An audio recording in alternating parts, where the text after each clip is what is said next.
Resist against me the opposite way. 2, 3, and then back to the midline. Good, excellent. Bias it here. We want to build up some fatigue in this multiplanar movement.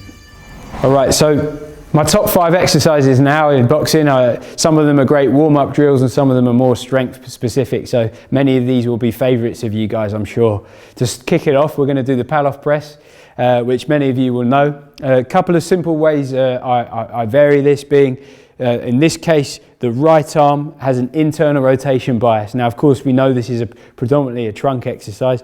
The left arm's intersecting, and then we're pressing straight ahead, and it's an anti-rotation exercise.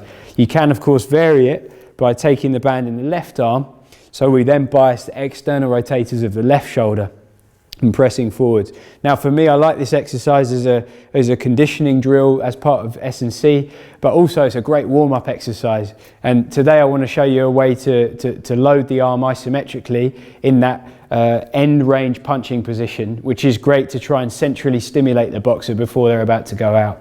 So if you want to take the band here, Tommy, if we take a right arm internal rotation bias, I'm going to ask Tommy as he comes out into that end range, he's going to resist against me, but then importantly when I let go, he's going to resist the rotation back. So press away, resist against me the opposite way, 2, 3, and then back to the midline. Good, excellent. Press away. Resist against me for 3, so we're getting a nice long lever external rotation, and then back to the middle. And of course, if you're using this as a conditioning exercise, really trying to hit that area of fatigue and relax and back. If we're using it as a prep drill, then just a few reps to make sure we're not over fatiguing the shoulder before they're going out to fight. Good work, Tommy. All right. So second exercise is a triple threat. Great exercise, a lot of bang for your buck because you're going to target a lot of the shoulder muscles. So we're looking at a pull, external rotation, and then a nice overhead press. So a great exercise to do as a prep drill, but also as part of conditioning for your athletes. Over to you, Tommy. So the first phase of the exercise is the pull. If we can do it in slow-mo first, Tommy. Wide elbows here with neutral wrist. Okay, then the second part of the exercise is to externally rotate through the shoulders. Excellent. Trying to keep that thoracic stiffness here, and then overhead press. Good work, and then down and back and relax. And then tempo for this, we're looking at a 1-1-1 tempo. So if we go on towards that, Tommy, 1 second, drive, down and back. And again, working towards fatigue, but if you are using it as a warm-up drill, then probably just 4 to 5 reps can be enough just to activate those that multiplanar movement. Relax, good work. Cool.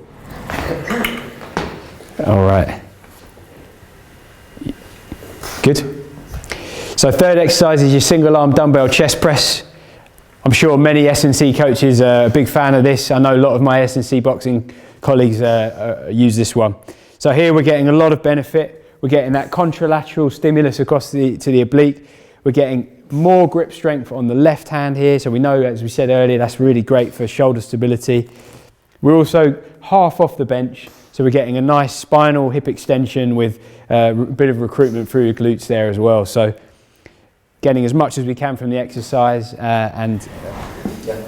All right, so moving on to a fantastic exercise that many of you will know is the bottoms up kettlebell press. And we're going to do this in split kneeling to really bias the shoulder. So if we set up with your left leg leading, we want a nice tall trunk position here, and it's really important to coach this well if it's the first time someone's done this exercise. Neutral head alignment, and we're going to ask the individual to pick up the kettlebell, and with the other hand turn the weight upside down and stabilise the weight with the other hand. So if you hold it with, that's it. So now when we're happy they're in a good position, we're going to encourage them to grip maximally and drive the weight up. Good work, excellent. We're going to keep that low rib position, straight spinal position, and aim towards the ceiling. I use the analogy of trying to balance a champagne glass on top of the weight, try not to spill it. And as you can see here with Tommy, he's got excellent control. And that tempo is great. We're looking at 2 seconds up, 2 seconds down. Fantastic exercise for all of those scapulothoracic muscles there, and working on that eccentric control as well to get maximal benefit. So here we've got the single arm figure of 8, so we can also draw circles. This is a great endurance exercise for serratus anterior, so your punching muscle. So we're really targeting all of those muscles. The serratus itself runs, as we know, from the back of the shoulder blade right around the ribs. So really bias it here. We want to build up some fatigue in this long range position. So you're aiming for around 30 to 60 seconds, depending on the capacity of the athlete. If I can get Tommy here to show a trunk progression. So if we go into a 3-point position on the floor, it will bias the trunk a little bit more. And if your athlete's strong enough, this might be quite a nice variation to do as well. Again, just asking them to make very small perturbations through the ball, keeping that trunk stiffness and alignment good.